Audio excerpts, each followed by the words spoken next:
We are one day on from New York going to the polls for primaries statewide, and it's safe to say it got a little bit more red. And no, I'm not talking about Republican.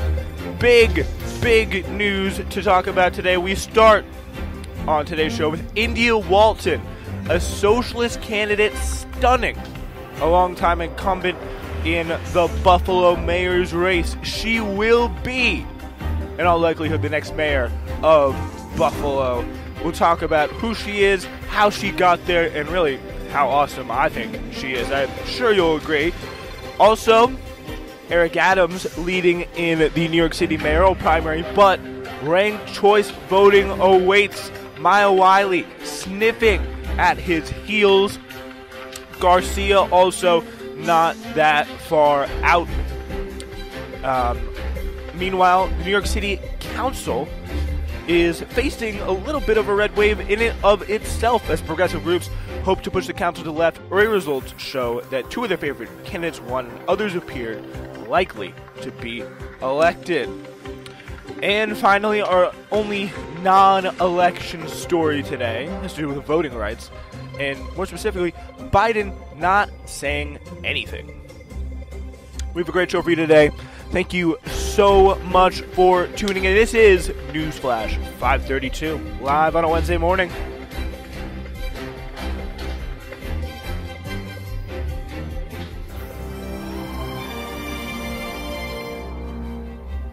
All right, we have a very cool. It's not very often we just get an unambiguous piece of good news, and I think we really do have that here today. It's going to be really interesting to see what she can do. It's probably better, honestly, if people aren't so focused on her, because then she can kind of just get work done for the people of Buffalo, and it certainly seems she's pretty well equipped to do that. And it really has been incredible. I've only followed this campaign kind of on a very peripheral level, because you can make the mistake of getting invested in every left-wing campaign only to get just most of the time hideously disappointed on election night. It's not a lot of fun. But one of the people I was following was Charlie Blaitler, who used to work for Mondaire Jones and has been tweeting nonstop about Buffalo, and specifically how Byron Brown, who's the incumbent mayor over there, who's pretty much corporate Democrat all the way through and through, really has not done a good job. Buffalo, third poorest mid-sized city in the country. It's kind of in a bad way, and really makes the kind of politics that Walton was pushing all the more appealing. And all I heard was, let Byron Brown, let India debate. But apparently, I don't think she ever ended up getting a debate, and she did not need it because she won last night. Very exciting stuff. So a progressive challenger running her first campaign was poised Tuesday to beat Buffalo's four-term Democratic mayor in a primary upset that would upend the political landscape in New York's second biggest city and signal strength of the party's left wing. That is the thing. It's so important to realize. Whenever you get, so down on hope, but, we can't do this, the left isn't powerful, they don't win, we can still win. We do it regularly. We can pick up this stuff. All it takes is for us to keep going.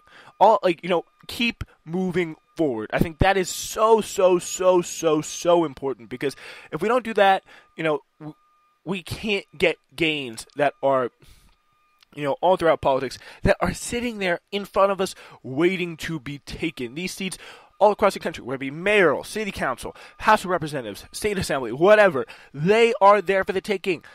People want this type of politics. It may not always work, may not always get through, but anybody who says, the left has no future, no chance in electoral politics, that is just not true. Things can be done, races can be won, and real change could be made for working people. So the challenger is India Walton, former nurse and community activist who ran with support of DSA Local, DSA National, and the Working Families Party. She was leading Byron Brown, a longtime member of the Democratic establishment, by 7 percentage points, or about 1,500 votes as of midnight, with all the in-person ballots counted according to unofficial results. Should Walton, 38, win the primary and then triumph in the general election in November, a likely result in a heavily Democratic Buffalo. She would be the first socialist mayor of a major city since 1960, when Frank P. Zeidler stepped down as Milwaukee's mayor, and she would also be the first female mayor in Buffalo's history. So very, very cool stuff. And a lot of people, Bernie Sanders, sorry, Bernie, Burlington's not big enough, but, you did win at a mid-sized city, I guess you could say. But here is the kind of awesome moment when she was outside Poise nightclub, restaurant, bar, and lounge talking to her mom. This is pretty cool. Mommy! I won! Mommy, I'm the mayor of Buffalo. Well, not in January, but yeah. Yes! Oh my God. Yes, Mom! I won! Thank you.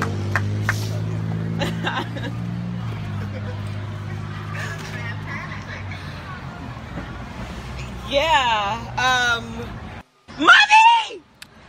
Yeah, so there you go. Of course, I had to loop there. But anyway, very, very cool moment there. Miss Brown had once led the state. Mr. Brown, the incumbent mayor, had once led the state's Democratic Party, and two is a close ally of Governor Andrew Cuomo, and he's out. Of course, he is still pulling his Democratic Party establishment tricks, declining to concede, despite the margin separating him from Walton, saying, quote, "We're going to make sure every vote is counted." Walton's campaign did estimate there are about 1,500 votes outstanding, which was the margin, so you pretty much have to win every single one of those votes. So not too likely. Walton showed no hesitation in declaring victory, highlighting what she said with the race's national ramifications. She said this stunning outcome would resound here in Buffalo and throughout the nation, showing that a progressive platform that puts people over profit is both viable and necessary. Tonight's result proves that Buffalonians demand community-minded, people-focused government, and we're ready to serve them. For too long, we've seen our city work for politicians, for developers, for the police unions, but not for ordinary working families. In our city, everyone will have a seat at the table. Here she is. Thank you. Making her victory speech. Thank you. Thank you. Thank you. This victory is ours. Yes. It is the first of many. All right. If you are in an elected office right now, you are being put on notice.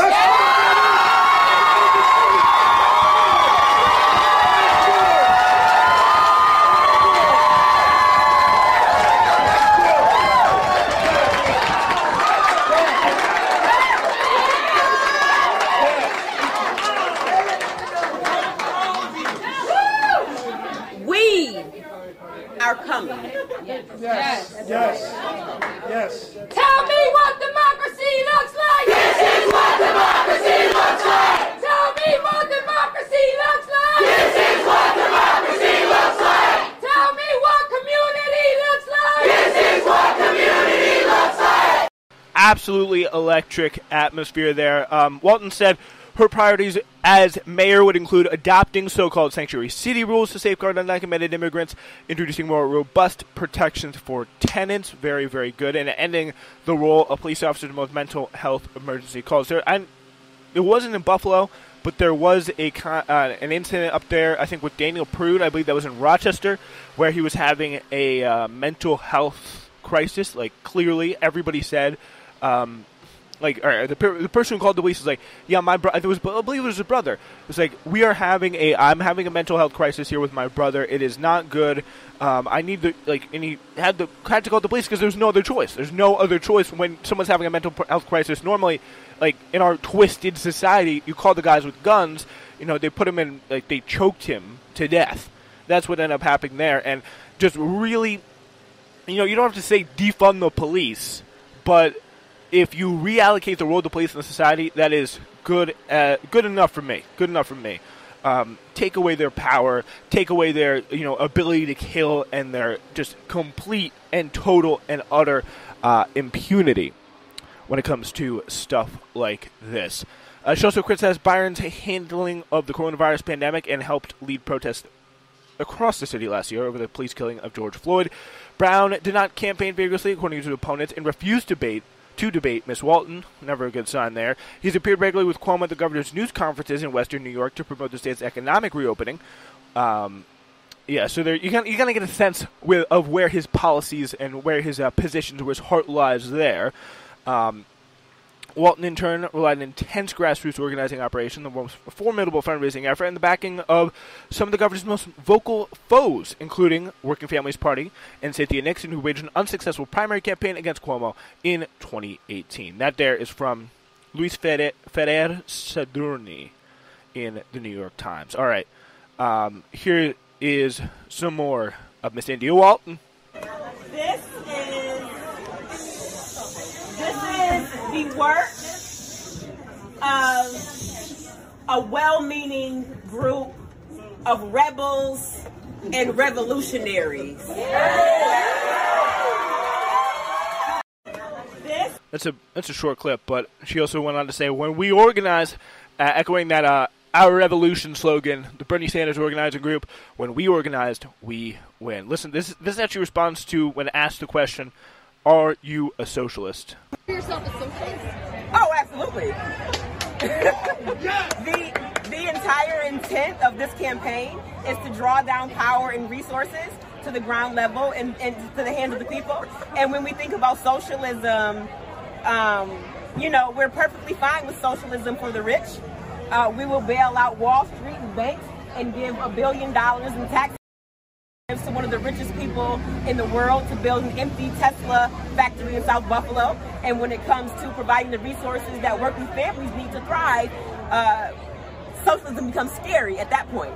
So I'm very proud to be a democratic socialist. I am proud to have the support of Buffalo DSA and National DSA. I received a call from Congresswoman AOC this evening. And I'm just excited to be a part of this movement that is ushering progressive politics into Buffalo. Being the third poorest mid-sized city in this country, we should be considering how we begin to eradicate concentrated poverty and disadvantage. And democratic socialist leanings are a big step in getting us there. Hell yes, they are. Hell yes, they are. Here's more from that victory speech. All that we are doing in this moment is claiming what is rightfully ours. We are the workers. We are the workers. We do the work.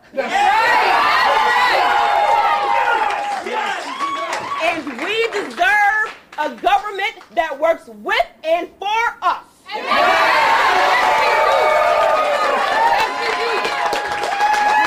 That is, to me, that is exactly how you talk about democratic socialist politics in the 21st century. I mean, I hate to be all the nerds have spent years in their bedrooms reading theory and all that stuff. I'm sorry, the time for that is over. It's completely over. What you talk about is getting to people on a level that they can understand.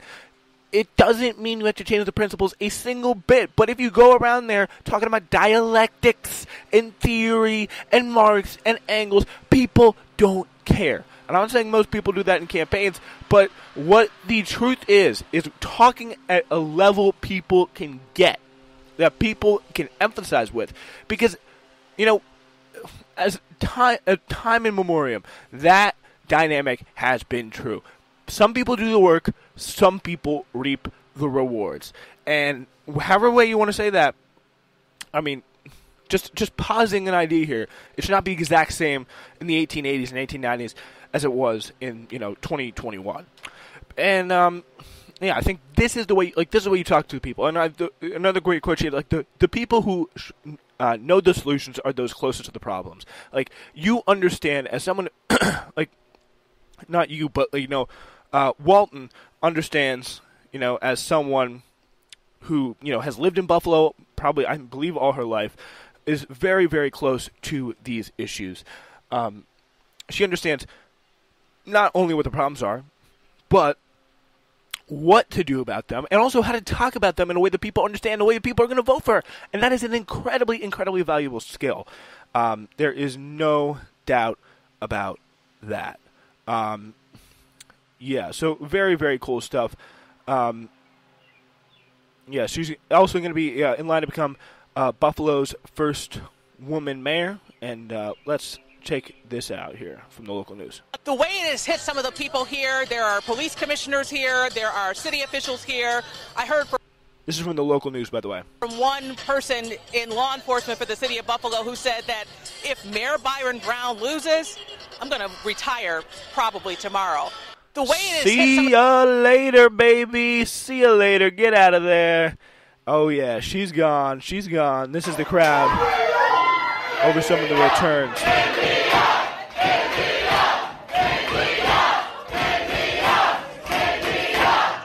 She's got black people, white people, a multiracial working class coalition. It's beautiful to see.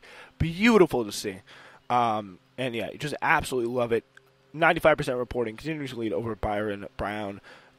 Very, very cool. Yeah, all over the place. So, a great way to explain socialism in 30 seconds there. Very, very quick. Yeah, she said she's very proud to be a Democratic Socialist, and we are very proud to watch her do the work in Buffalo, I believe, come January, which is kind of insane. This one's taking this long. All right, we are going to talk about the New York City mayor's race next. It's Newsflash Live.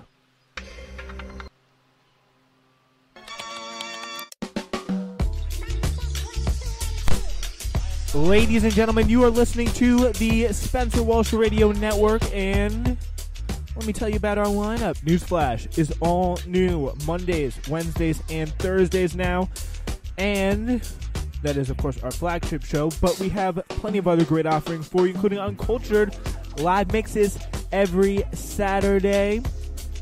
Perfect way to celebrate or get ready for the Saturday night. Have a good time. Tune in to the Spencer Walsh Radio Network for live broadcasts. And Hidden History is every Thursday now on the Spencer Walsh Radio Network. We got a banger new episode coming for you around midday or so tomorrow. So you have that to look forward to. Please support us. Listen to our podcast wherever. But when you do, please be sure to rate and review us, because that does help get the word out there. I'm sure you know the drill if you listen to podcasts. You know what to do. It's the Spencer Walsh Radio Network. Thanks so much for listening. All right, we are keeping you posted on that New York City mayor's race. Not as fun as the Buffalo mayor's race, but we will keep you posted nonetheless. In the New York Times here, Katie Gluick. Eric Adams, who ran for mayor on New York City, in a message intensely focused on issues of public safety. You know, that is a very, very, very, very ambiguous term that can mean a bunch of different things to a bunch of different people.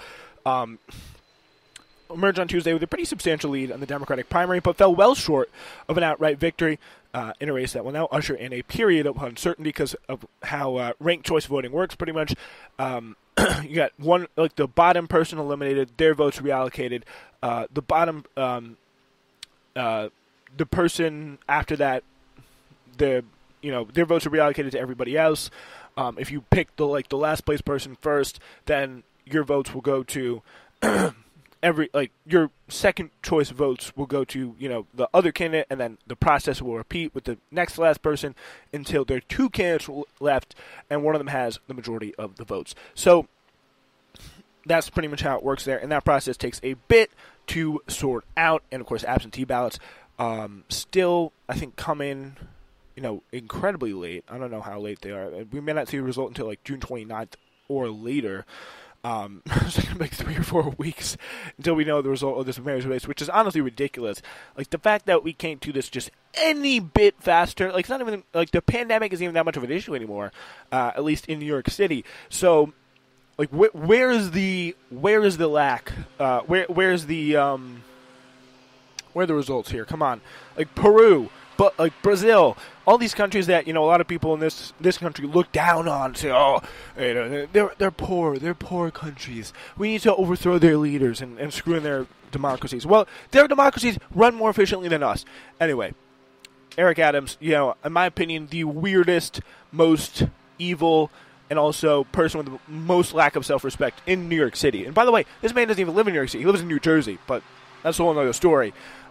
Is most likely to be the next mayor there at this point. But it's certainly not all done and dusted. With 82% of the results in, Adams, the Brooklyn Borough president, was the first choice of 31.6% of those who voted in person on Tuesday or during the early voting period as New Yorkers chose a leader to steer the city's reopening and economic recovery. The initial outcome capped an intensely acrimonious campaign defined by debates over public safety, the economy, political experience, personal ethics, as the candidates presented sharply divergent futures for how they would lead New York into post-pandemic future. So, another thing that a lot of people are going to try and tell you, especially in these big cities, is that, defund the police and, soft on criminal justice reform, like, voters are rejecting that all over the place. There's no evidence of that. Philadelphia, Larry Krasner, the, I guess you say reform-minded prosecutor. People use a lot of different terms to describe him there. He won big. Alvin Bragg, the less tough on crime Manhattan DA, is in the lead right now. So, there are very little evidence to say, that people are voting for Eric Adams in this big, massive rejection of reform-minded policies on crime. There's just, the evidence there is just not there. Just not. Especially in New York City, where, you got Alvin Bragg winning in the same place. Like, Eric Adams, if he wins, it won't be for that reason. The initial outcome, again, capped an intensely acrimonious campaign. Maya Wiley, former counsel to Bill de Blasio, was in second with 22.3%. Catherine Garcia, former sanitation commissioner, was in third with 19.7%. Either would become the city's first female mayor. Andrew Yang, the former presidential candidate, was a distant fourth and the first to concede on Tuesday. A striking development after he spent months as the dominant candidate in the race. Kind of insane to see what happened to him. But if you're at all familiar with what he said with people with mental health issues, just is really disgusting. It really is. So it's very good to see that he is not going to be mayor of New York. He's conceding, but he says, we still believe we can help us, not as mayor and first lady. I don't know about that, especially if Eric Adams wins. He's not going to want you anywhere near Gracie Mansion. Adams led in every borough except Manhattan, where Garcia held a commanding edge. But because Adams seemed unlikely to earn more than 50% of the vote, the contest will be decided under New York's new ranked choice voting system. New Yorkers, again, could rank up to 5 candidates in order of preference, and absentee ballots must also be counted. It may take until mid-July before a Democratic primary victor, who would become an overwhelming favorite to win the general election in November, is officially declared. Tonight we took a huge step forward, Adams said, as he called for unity. As a city, we're going to turn our pain into purpose. We're going to have a safe, affordable, fair city. Again, safe is going to mean a bazillion different things to a bazillion different people. So, he's not running from a kind of progressive approach. So that should be a little bit of a disturbing moment. So, so actually, this is just in now, not related, but the Supreme Court has just ruled in favor of a Pennsylvania cheerleader who was punished by her high school district over a vulgar Snapchat message. So that's good. Power to the high schoolers, that's what I say. Anyway, no race was being more carefully watched here than this contest to succeed Bill de Blasio in an election that began in a shuttered metropolis in the midst of a pandemic and ended as the city reopened but confronted a spate of new challenges. The race remained fluid and contentious as the polls closed. It was not until the end that the candidates appeared to put serious effort into ranked choice strategizing as Yang and Garcia struck out of alliance during the final weekend of the primary, but didn't seem to really work there. According to the city's Board of Elections, more than 191,000 New Yorkers came to the polls during the early voting period, and the board received 220,000 absentee ballot requests. On Tuesday afternoon, as rain set in, many polling places were relatively quiet, and it was difficult to predict what the composition of post-pandemic electorate would look like and whom it would benefit. The the winner of the Democratic nomination will face Curtis Sliwa, the founder of the Guardian Angels, kind of a Rudy Giuliani-style New York Republican. Founding the Guardian Angels, handily defeated Fernando Mateo, a restaurateur, in the Republican primary. The Associated Press declared Sliwa a winner on Tuesday. Sean Donovan, a former federal housing secretary, Raymond J. McGuire, former city executive, and Scott M. Stringer, the city comptroller, who all benefited from heavy spending on television on their behalf, had hoped to show unexpected strength through the ranking process, but may be too far behind after the initial count. Diane Morales also once appeared poised to be a left-wing standard-bearer, but her standing suffered amid a pretty intense campaign turmoil. She also trailed far behind. No issue dominated the race more than public safety, as poll after poll showed combating crime was the most important issue to New York Democrats. Sparse polling also just suggested that Adams, a former police captain who challenged misconduct from within the system, part of a complex career, attained credibility on that subject in the eyes of some voters, which will have been a crucial factor, along with support from labor unions, deep ties to Democratic constituents, very much similar to someone like Joe Biden, who doesn't have the politics that you may think that, more poor minorities in the city may want, just kind of how, black voters in South Carolina turned away, not turned away, but they turned towards Biden kind of in a very much, the much similar way. But, all this hand-wringing by the left has not seemed to help them here. But, to be fair, Maya Wiley has really not conceded. So she's hanging in there, saying, I don't know what New Yorkers have chosen tonight. Not any one of us do, but the votes, Eric Adams sure thinks he does. But the votes are still being counted. A hoarse but fiery Wiley said, nodding to the process of ranked choice voting, I will tell you what is true. Every single vote will count. Wiley had repeatedly pressed and challenged Adams from the left on the policing matter, expressing skepticism about adding more officers to patrol the subways and calling for greater investments in the social safety net and less in the police department budget. With the pitch centered on how to reimagine a more equitable city, she emerged as a favorite of left-wing leaders and progressive voters. She also had the backing of the city's largest union and of Representative Hakeem Jeffries. Pretty surprising there. The state's highest-ranking House Democrat. Important factors in her effort to build a multiracial coalition. She said, and she also had AOC's backing as well. All right, we'll keep you posted on how the New York City mayor's race is checking out. But now we got to shoot on over to the city council, where we have more good news.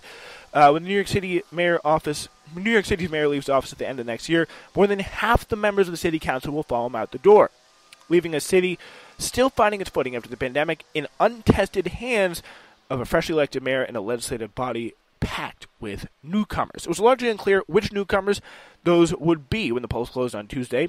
The outcome of many races in Tuesday's primary was still unknown, though a number of incumbents still seeking re-election coasted to an easy victory, with others poised to follow suit. In most of the races, which are crowded with candidates vying for open seats, no winner was expected to be declared. And of course, ranked choice voting does apply for city council races, so they're going to take a while to go through those. I think it's 51 seats on the ballot. So pretty much a new office holder is guaranteed in 32 out of 51 seats. That gives you a perspective of how much, more than half, like 60 some odd percent of the city council will be changing hands. So pretty massive. Left-wing activists and leaders have centered much of their energy in New York amid the council races, which they saw as up for grabs. Despite a pretty strong left-leaning base in New York City, residents have tended to be more centrist in their picks for mayor, as we can see with Eric Adams. Indeed, during this year's mayoral primary, the more moderate candidates appeared to be leading in the polls, as we saw. At the same time, the council drifted to the left of Mayor Bill de Blasio. Progressives were hoping they could elect candidates who would be a countervailing force on the mayor and push a progressive platform. The DSA mostly sat out the mayor's race and focused the bulk of its resources on 6 council candidates. One of the groups picks Tiffany Caban, former, she lost in a, close one, shall we say, to Melinda Katz for Queens District Attorney. She held a pretty significant lead Tuesday night in the race for District 22 in Queens, though whether she would reach the 50% threshold required to avoid a ranked choice voting tally was unclear. The Working Families Party endorsed more than 24 candidates, 3 of its choices: Carlina Riviera, a council member from the East Village, Marjorie Velasquez in the Bronx, and Jennifer Gutierrez, who is the chief of staff for the council member in her district in Brooklyn and Queens, were projected by the AP to win their races. And Caban is also backed by the Working Families Party. The council's large turnover does come in large part from term limits that prevent members from running again, though a handful of them were on Tuesday's ballot seeking a different office. A handful of them are relatively new to the job, these incumbents seeking re-election, facing primary challenges. One of them is Salvina Brooks Powers. She was the first candidate in the city to win a race after a ranked choice count in a special election in February. On Tuesday night, she was projected to win a primary in District 31 with a decisive lead of thousands of votes. A number of former city council members were looking to return the seats they had vacated. One of the best-known, Gail Brewer, appeared poised to take back her District 6 seat on the Upper West Side, which she held for about 9 years.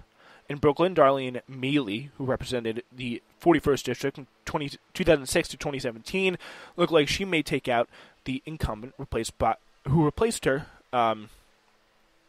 Mrs. Alika Ampry Samuel. She was backed by the UFT, Teachers Union, and the Working Families Party.